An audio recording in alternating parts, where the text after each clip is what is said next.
वो ये जो कॉल थी कहीं ना कहीं कनेक्ट कर रही थी मेरे सेगमेंट से, तो मैंने थोड़ा सा प्रोलॉन्ग किया इस कॉल को। बच्ची ने रिपीटेडली कहा कि चूँकि मैं सुन्नी घराने में पैदा हुई, चूँकि वो सुन्नी घराने में पैदा हुई, या मेरी शादी करवा देंगे तो अपने ही फ़िरके के किसी शख्स से करवाएंगे जहाँ पर मैं नाम नहीं ले सकूँगी। ये शिया, सुन्नी, देवबंद, अहले हदीस, वहाबी, ये जितने भी फ़िरके हैं सारे मुसलमान हैं ना, मतलब सारे ही मुसलमान हैं। ठीक है 19-20 का आपस में थोड़ा सा डिफरेंस हो तो हो, लेकिन हैं सारे अल्हम्दुलिल्लाह मुसलमान हैं। आज जिसके बारे में मैं आपको बताने जा रहा हूँ वो मुसलमान भी नहीं था। जनाब, आंखों के वजू का टाइम हुआ जाता है, मैं आपके सामने सेगमेंट शुरू करने लगा हूँ। आतिशे इश्क में राख हो जाएंगे, आतिशे इश्क में। अगर आप तैयार हैं तो मैं नौकरी शुरू करूँ। एक बार मोहब्बत से, अकीदत से दुरूद पढ़ लीजिए। अल्लाहुम्मा सल्ली अला सय्यिदना मुहम्मद व आले मुहम्मद सल्लल्लाहु अलैहि वसल्लम। मुल्क अरब का एक शख्स है जिसका नाम है नसरानी, और ये ईसाई ख़ानदान से, ईसाई मज़हब से ताल्लुक़ रखता है। इसका जो असल नाम है वो कैस है, और इसका ये नाम बहुत कम लोगों को मालूम रहा। अक्सर लोग इसको नसरानी के नाम से जानते थे। इसका पेशा जो है वो जर्रात का था। जर्रात से मुराद, अगर आप आज की लैंग्वेज में उसको कहें तो सर्जन का। अल्लाह ने इसको एक बहुत बड़ी ताकत, बहुत बड़ा टैलेंट अता किया था। ये एक ऐसा सर्जन था कि अगर किसी का ज़ख्म होता तो ये नस के साथ नस जोड़ के, खून बंद करके, मरहम पट्टी करके उसको ठीक कर दिया करता था। मतलब अल्लाह ने इसके हाथ में बहुत शिफा दी थी। इसने कहीं पर मुराकबे में, सोच में, कशफ में इस ख्याल को पाया कि इंसान मुकम्मल तब होता है, या इंसान की ज़िंदगी का मकसद ये है कि वो अपने से बेहतर, अपने से बड़े, अपने से ज़्यादा फजीलत वाले शय पर कुर्बान हो जाए। तब वो अपने मकसद को पा जाता है, अपने मतलब को पा जाता है। ये बात कहीं इसके जहन में बैठ गई, इसके दिल में बैठ गई कि उसकी ज़िंदगी का मकसद, मतलब पूरा ही तब होगा, उसको मंजिल ही तब मिलेगी जब वो अपने से बेहतर, अपने से बड़े, अपने से ज़्यादा फ़ज़ाइल, फ़जीलत रखने वाले पर कुर्बान हो जाएगा। खैर, इसने क्या काम शुरू किया कि ये लोगों की सर्जरीज करता, जर्रात का काम करता और उनसे पैसे ना लेता।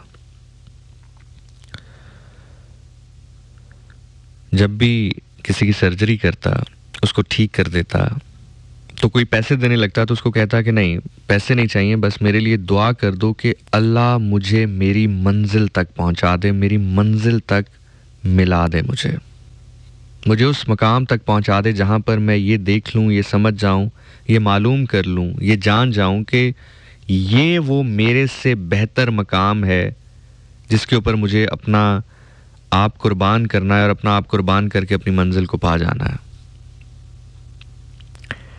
ये शख्स एक रात सोया तो इसको कश्फ हुआ।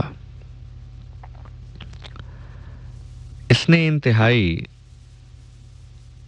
खूबसूरत और पुरनूर बुजुर्ग को देखा। चूंकि ये शख्स ईसाई मजहब से था, रायबाना जिंदगी गुजारता था, शादी नहीं की, बस जिक्र अस्कार में मसरूफ रहना, और फिर जैसे मैंने आपको कहा कि एक पॉइंट पर आकर इसको ये मालूम हुआ, दिल में ये जुमला कहीं घर कर गया कि अपने से बेहतर के ऊपर कुर्बान हो जाऊंगा तो अपनी मंजिल को पालूंगा। एक रात ख्वाब में एक शख्स नमूदार हुए जिसमें उन शख्सियत ने इसको कहा कि तुम्हारी दुआ कबूल हो गई है, तुम्हारी सिफारिश मैंने कर दी है। बादशाहों ने, सरकारों ने तुम्हारी सिफारिश को कबूल कर लिया है। तुम बहुत जल्द उस मकाम तक पहुंच जाओगे जहां पर तुम्हें यह मालूम हो जाएगा कि तुम किस पर कुर्बान हो जाओ तो अपनी मंजिल को पहुंच जाओगे। लेकिन तुम उस तक पहुंचोगे कैसे और क्या निशानियां होंगी उसकी, वो मैं तुम्हें बताता हूं। 3 निशानियां बताई। एक ये कि वो तुम्हारा असल नाम जानता होगा। तुम जब उससे मिलोगे तो वो तुम्हें तुम्हारे असल नाम से बुलाएगा। दूसरा, जब तुम उससे मिलोगे वो किसी भी हाल में हुआ खुदा का जिक्र कर रहा होगा। तीसरा, वो तुम्हें जंगल और बियाबा में मिलेगा, दश्त में मिलेगा, सहरा में मिलेगा। ये 3 निशानियां हैं। जहां पर ये 3 निशानियां पूरी हो जाएं, समझ लेना ये वो मकाम है, ये वो जगह है, ये वो शख्सियत है जहां पर तुम्हें कुर्बान होना है और तुम अपनी मंजिल को पा जाओगे। तुम्हारी सिफारिश मैंने की, वो कबूल हो गई। एकदम हड़बड़ा के उठते हैं, पसीने से शराबूर हैं, सोचते हैं क्या करूं क्या करूं क्या करूं, लेकिन ये 3 निशानियां इनके जहन में रह जाती हैं। अपने शहर, इनका शहर रम है, मुल्क अरब का एक शहर है रम, उनसे इनका ताल्लुक है। अपना शहर छोड़ते हैं, कूफे की जानिब सफर तय करते हैं। जब ये कूफा पहुंचते हैं तो ये देखते हैं कि मुसलमान हैं, चमकीले भड़कीले कपड़े मुसलमानों ने पहन रखे हैं, ताड़ियों पर ताड़ियां मार रहे हैं, खुश हो रहे हैं। ऐसा लग रहा है कि जैसे बहुत बड़ा त्यौहार है कोई मुसलमानों का। ये कहते हैं कि मैं थोड़ा आगे होकर देखता हूं तो क्या देखता हूं कि एक शख्स है जिसको शहीद किया गया है, उसके पांव में रस्सी डालकर उसको पूरे शहर में घुमाया जा रहा है। ये कहते हैं कि मैं जानता नहीं हूं उसको, लेकिन उसकी हालेजार देखकर मेरी आंखों में आंसू आ जाता है। ये कहते हैं कि वहां पे खड़ा एक शख्स मुझे कहता है तुम इसको जानते हो? तो मैं कहता हूं नहीं, मैं जानता तो नहीं, लेकिन ये हाल देखकर मुझे ऐसा लगा कि बहुत बड़ी ज्यादती हुई है इसके साथ। तो ये कहते हैं कि वहां पर खड़े एक मुसलमान ने मुझे कहा कि खबरदार अब अगर आंसू बहाए, क्योंकि इनके ऊपर रोना भी जुर्म है। खैर, ये कहते हैं कि मुझे लगा कि शायद मुसलमान मुसलमानों के साथ यूं ही करते हैं। ये कहते हैं कि मैं एक मकाम पर जाकर बैठ गया, वहां पर मुराकबा शुरू कर दिया, दोबारा ये दुआ शुरू कर दी, दोबारा ये इल्तिजा शुरू कर दी कि किसी तरह मुझे वो कश्फ दोबारा हो, मुझे अगली राह मिले, मुझे मंजिल मिले। ये तो पता चल गया कि 3 निशानियां हैं। हर वक्त अल्लाह का जिक्र कर रहा होगा, दश्तो बियाबा में होगा, सहरा में होगा, मेरा असल नाम जानता होगा। कब मिलेगा, कैसे मिलेगा? एक रात ये सोते हैं तो ये क्या देखते हैं ख्वाब में कि एक बहुत खूबसूरत जगह है, तख्त लगा है, तख्त के ऊपर ऐसे जैसे बहुत आलीशान बादशाह बैठा है, और प्रोटोकॉल से और तमाम तर आसाइशों से, नौकरों से ऐसा लग रहा है कि बहुत बड़ा बादशाह है जो तख्त पर बैठा है। ये कहते हैं कि मैं चूंकि ईसाई मजहब से था तो मैंने कोशिश की कि कहीं ना कहीं मैं उस शख्स को तलाश करूं जो मेरे ख्वाब में आया था। ये कहता है कि मैं जैसे ही मेरी नज़रें तलाश कर रही थी तो अचानक मेरी नज़र एक शख्स पर पड़ी है, वही शख्स था जो मेरे ख्वाब में आया था। तो मैं उसके करीब हुआ तो मैंने उनसे पूछा कि आप ईसा हैं? ये कहते हैं कि उन्होंने मुझे हाथ का इशारा किया और मना किया कि मेरा सलाम ना करना, ये सामने बादशाह बैठे हैं, इनका सलाम करना। वो कहते हैं कि मेरे सामने वो भी झुके और उनके साथ साथ मैंने भी झुक के सलाम किया। जो तख्त में बैठे थे उन्होंने कहा, ईसा ये है वो जिसकी सिफारिश तुमने मुझसे की थी। ये कहता है कि मैंने ख्वाब में देखा कि उन्होंने जवाब दिया, जी मोहम्मद मुस्तफ़ा सल्लल्लाहु अलैहि वसल्लम।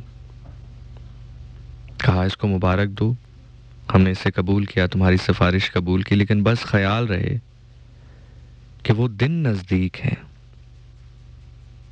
जिस दिन इसने अपनी मंजिल को पाना है, उस दिन किसी घाटे का सौदा ना कर जाए। उस दिन को, उस रात को लोगों ने बड़े घाटे के सौदे करने हैं।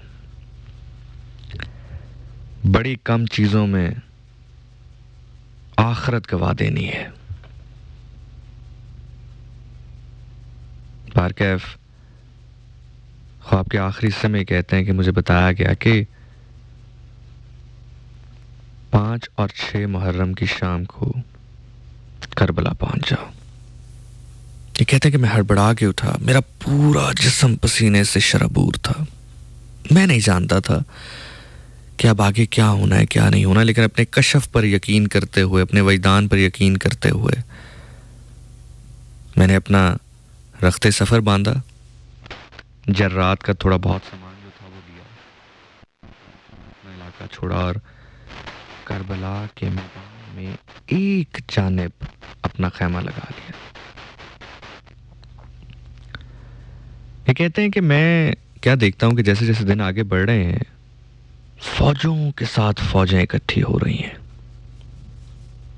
तो अचानक मेरे जहन में ख्याल आया कि मैं पूछूं तो सही कि क्या होने वाला है यहाँ पे। ऐसा लग रहा है कि बहुत बड़ी कोई जंग होने वाली है। ये कहते हैं मैं अपने खेमे से बाहर आया, मैंने देखा कि बहुत फौजें इकट्ठी हो रही हैं। तो उसमें से मैंने किसी एक से पूछा कि क्या हुआ, कोई जंग है क्या है? तो मुझे किसी ने बताया कि हाँ, एक बागी है जिसके खिलाफ हमने जंग करनी है। तो मैंने उनसे पूछा कि कहाँ है जिनके साथ तुमने जंग करनी है, कौन है तुम्हारे मुखालिफ? तो उन्होंने कहा कि वो सामने खेमे देख रहे हो, जो कुछ खेमे नजर आ रहे हैं। इन्होंने दूर से खेमों को देखा और कहा कि ये तो 7-8 खेमे, 10 खेमे लग रहे हैं, तुम लाखों की फौज इकट्ठी कर रहे हो। अगर ये बागी है भी, ये तुम्हारा दुश्मन है भी, तो इतनी फौज लाने की क्या जरूरत है? जितने खेमे हैं इसमें इतने लोग तो नहीं होंगे, इतनी फौज क्यों इकट्ठी कर रहे हो? तो ये कहते हैं कि जिससे मैंने सवाल किया उसने मुझसे पूछा, तू मुसलमान है? तो मैंने कहा नहीं। तो कहा हाँ, इसीलिए तू नहीं जानता कि इन खेमों में एक ऐसा जवान है, इन खेमों में एक ऐसा जवान है कि अगर वो जंग पे तुल गया तो ये लाख क्या, ये 1.25 लाख क्या, ये 3 लाख क्या।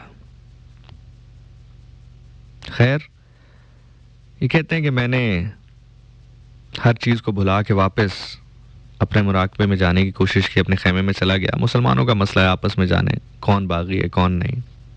एक साइड पर खेमा लगा के मैं अपने मुराकबे में चला गया, क्योंकि मुझे तो हुक्म है कि इस करबला में मौजूद रहना है, यहाँ पर मुलाकात हो जाएगी या जो अब अगला लाए अमल है उसका इंतजार करूं।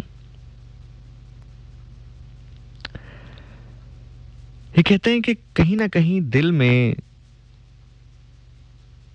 ये उम्मीद पैदा हुई कि वो दिन करीब है कि जब मैंने अपनी मंजिल को पा जाना है, क्योंकि 3 में से एक निशानी तो पूरी हो चुकी कि वो तुम्हें सहरा में या दश्तो बियाबा में मिलेगा। सहरा है, दश्तो बियाबा है, एक निशानी की तुम्हें करीब हूं। अगर पूरी नहीं भी हुई तो कम से कम करीब तो हूं। सहरा है, दश्तो बियाबा है। बार कैफ ये कहते हैं कि मैं अपने मुराकबे में दोबारा से मशगूल हो गया कि अचानक एक बहुत ही बदतमीज आवाज ने मेरे मुराकबे को तोड़ा और मैं अपने खेमे से बाहर आया तो क्या देखता हूं कि एक शख्स बहुत बदतमीजी से दूसरे खेमों की जानिब इशारा करके कह रहा है कि अपने खेमे हटाओ, यहां से पानी के करीब से अपने खेमे हटाओ। ये कहते हैं कि मैं क्या देखता हूं कि जैसे ही उस शख्स का ये कहना था, खेमों से एक जवान नमूदार हुआ जिसके चेहरे पर जलालत थी, दराज कद, चौड़ा जिस्म, आंखों में जलालत, ऐसी जलालत के देखे तो पित्ता पानी हो जाए। यकीनन अगर वो हमले के लिए आगे बढ़ता तो बड़े बड़े सूरमा को चित कर देता, जेर कर देता। लेकिन ये कहते हैं मुझे उससे ज्यादा हैरानी तब हुई कि जितना जलाल वाला था उतना ही सबर वाला भी था। उसके पीछे एक और शख्स आहिस्ता आहिस्ता चलते हुए आया और कहा अब्बास जंग नहीं करनी। वो कहते हैं जैसे ही उस शख्स ने ये कहा कि अब्बास जंग नहीं करनी, अचानक उन्होंने अपनी निगाहें झुका ली, तलवार नियाम में डाल ली और अपने हाथ बांध के खड़े हो गए। मैं बहुत हैरान हुआ कि ऐसा क्यों है। बारकैफ वो शख्स जो उस शख्स के पीछे आहिस्ता आहिस्ता आया था, उसने कहा कि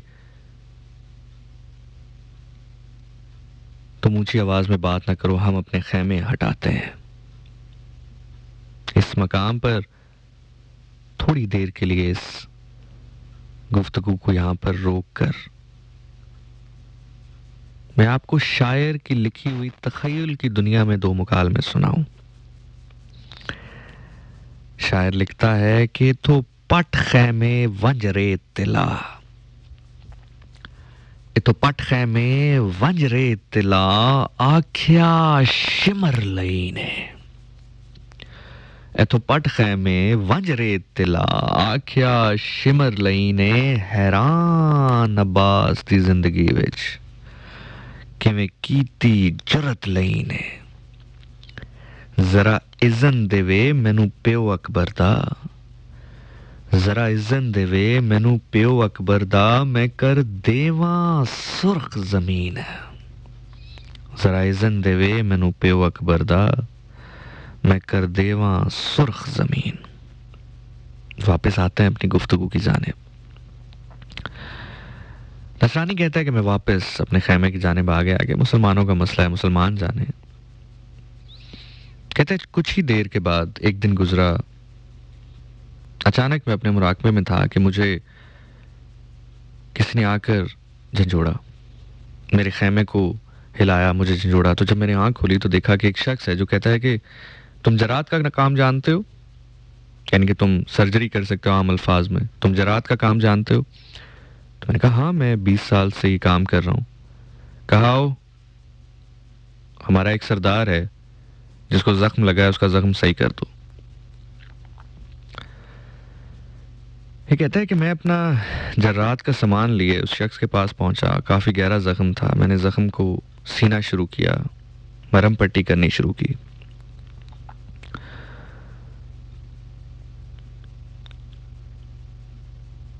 ये कहते हैं कि जब मैं वहां से निकलने लगा तो मैंने दो लोगों की गुफ्तगू सुनी आपस में। मैंने जब वो गुफ्तगू सुनी तो मैं रुक गया।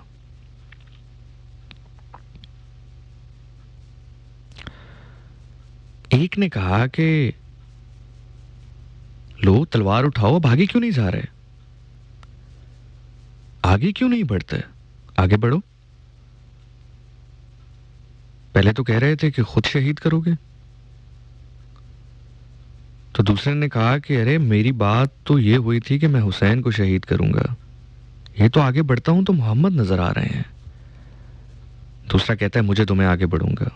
दूसरा आगे बढ़ता है, कुछ ही देर में वापस आता है, कहता है मेरी तो बात हुसैन को शहीद करने की हुई थी, मैं आगे बढ़ता हूं तो मुझे सामने अली नजर आ रहे हैं। तीसरा नशे की हालत में तलवार उठाता आगे बढ़ता है, कहता है जो भी हो मैं खत्म करूंगा। आगे बढ़ता है, वापस आता है, कहता है अली होता, मोहम्मद होता तो हया ना करता। मैं आगे बढ़ता हूं तो एक स्याह बुरके वाली बीबी है जो आगे बढ़ने नहीं दे रहे। ये कहता है कि मैं अपने जरात का सामान इकट्ठा करके थोड़ा आगे बढ़ता हूं तो उन्होंने मुझे रोका। कहा तूने बताया था कि तू मुसलमान नहीं है। तो कहते हैं हाँ मैं ईसाई हूं। कहा हाँ, हमें तेरे लिबास से, तेरे गले में स्लीव का जो निशान है इससे नजर आ रहा है कि तू ईसाई है। एक काम करेगा हमारा, तुझे जो चाहिए मिल जाएगा, जो चाहिए तुझे मिलेगा, एक काम कर दे हमारा। कहा क्या क्या काम कर दूं? कहा वो सामने जख्मी नजर आ रहा है एक, अनगिनत नेज़ों के निशान है, अनगिनत तीरों के निशान है, अनगिनत तलवारों के निशान है। बस एक काम कर, उसको एक ही वार से ख़त्म करा। मैंने कहा तुम क्यों नहीं करते?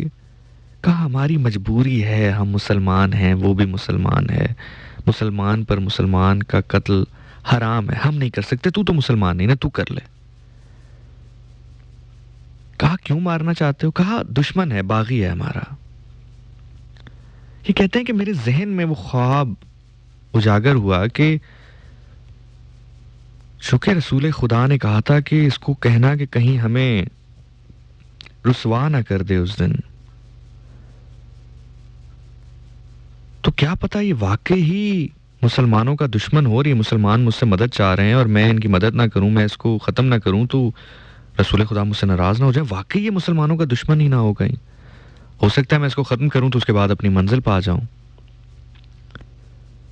कहता है कि मैं ना चाहते हुए भी रजामंद हो गया। मैंने तलवार ली, तलवार लेकर आगे बढ़ने लगा। वहां पर खैमों में ज़लज़ला आया। अम्मा फिजा,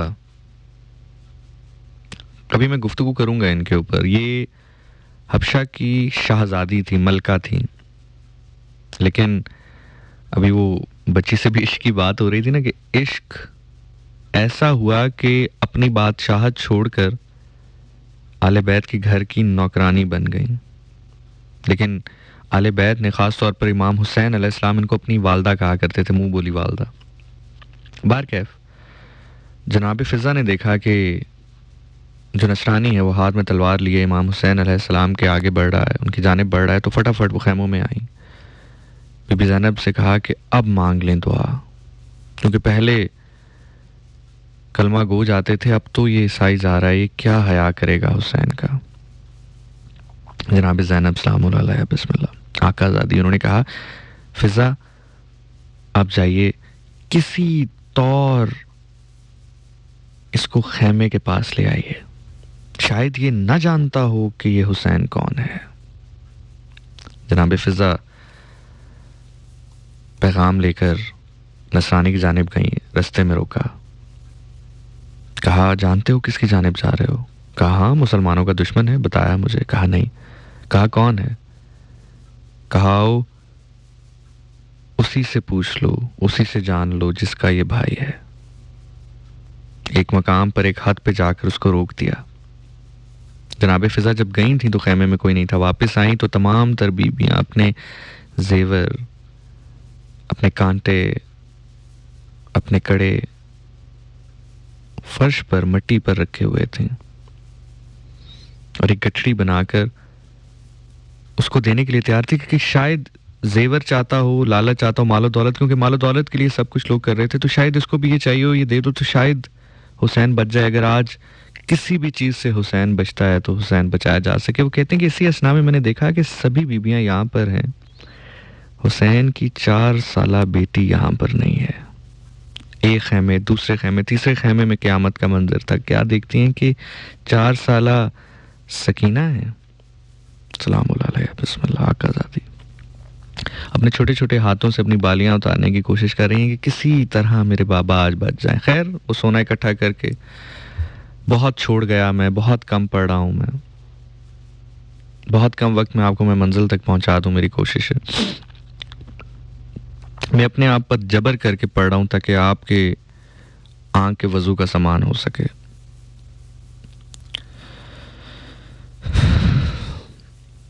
बार कैफ वो सोने की पोटली बना के उस शख्स के सामने रखी। उसने कहा ये क्या है? जनाब फिजा ने कहा कि ये जेवर है, इनको कोई आम जेवर ना समझना, कम जेवर समझ के, कम माल के ना समझना। ये दुनिया 7 दफ़ा बने, 7 दफ़ा ख़त्म हो, तब भी इन जेवरों की कीमत अदा नहीं होगी। उस शख्स ने, नसरानी ने जेवरों को देखा, कहा आप गलत समझी हैं, दुनिया मेरी खोज नहीं है, दुनिया मेरी ख्वाहिश नहीं है। कहा फिर क्या चाहिए? कहा आखिरत, अपने से बेहतर पे कुर्बान होना चाहता हूँ। जनाब फिजा वापस गई, पैगाम दिया जनाब ज़ैनब को, कहा उसको ये लिख कर दो कि हम उसकी जन्नत के ज़ामिन हैं। जनाब फिजा वो रसीद लेकर आई, कहा है देखो आकाज़ादी ज़ैनब बिस्मिल्लाह अस्सलाम वालेकुम, आकाज़ादी उन्होंने लिख के दिया है कि तुम्हारी जन्नत के सामने। कहा एक बात पूछूं? कहा पूछो। कहा ये कौन है जो दश्तो बियाबां सहरा जंगलों में बैठकर जन्नत की जमानतें दे रही हैं? कौन है? क्या ये मोहम्मद की बेटियां तो नहीं? जनाब फिजा ने कहा कि अब उसी शख्स से पूछो, उसी शख्स की जानिब जाओ जिसके कत्ल का इरादा रखते हो। वो शख्स तलवार लिए आहिस्ता आहिस्ता आहिस्ता इमाम हुसैन अलैहिस्सलाम की जानिब बढ़ा। बेतहाशा तीरों के नुकसान है, बेतहाशा नेज़ों के निशान हैं, बेतहाशा बर्छियों के निशान हैं। जैसे ही नसरानी करीब हुआ, इमाम हुसैन अलैहिस्सलाम ने कहा मरहबा या कैस। कैस का नाम सुनना था कि उसके हाथ पांव कांपने लगे। इसका असल नाम कैस था। दूसरी निशानी पूरी हुई। पहली निशानी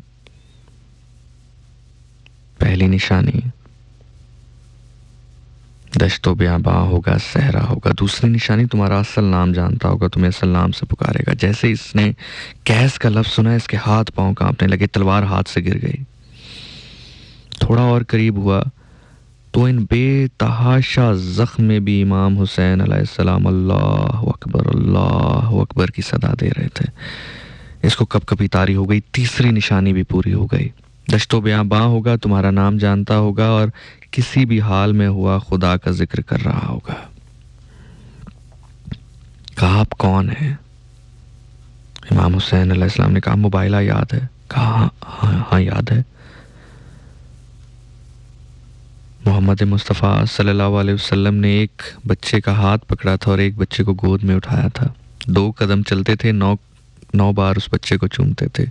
2 कदम चलते थे, 9 बार उस बच्चे को चूमते थे जिसे गोद में उठाया था। हाँ कहा हाँ याद है। कहा वो बच्चा कौन था? कहा वो बच्चा हुसैन था। कहा तो ये तुम्हारे सामने वही हुसैन इस हाल में है। कहा हुसैन ये हाल कैसे? कहा मुसलमानों ने किया है। कहा क्यों कलमा पढ़ाया फिर इनको? कहा इम्तिहान है। मेरे कुर्बानी के बिना ये उम्मत खड़ी नहीं होती। ये समझते हैं कि नबी चला गया, वारिस उसका कोई है नहीं, जो मर्जी चाहे करेंगे। लेकिन ये जानते नहीं कि ये नबी का बेटा हुसैन मौजूद है। कहा मौला मेरे लिए हुक्म। कहा तू मंजिल के करीब है, तलवार उठा, मेरी जानिब से मैदान में जा। तू शहीद होगा।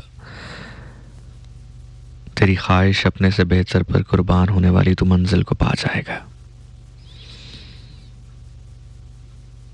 इस शख्स ने तलवार उठाई, मैदान की जानिब बढ़ा।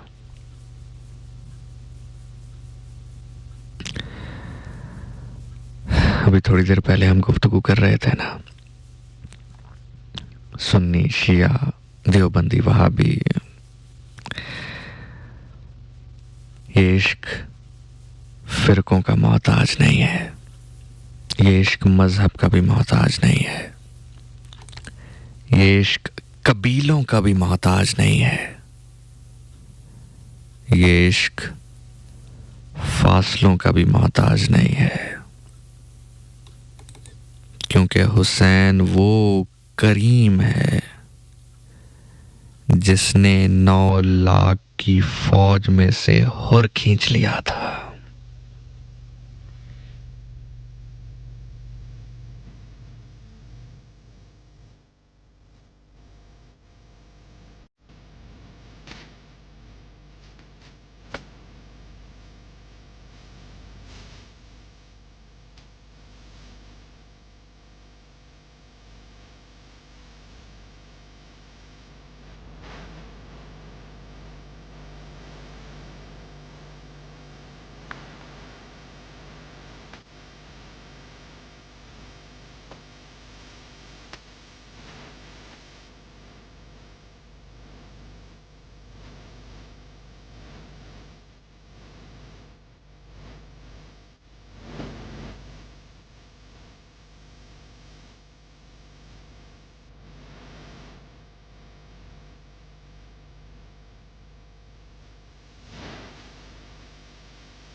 हाय।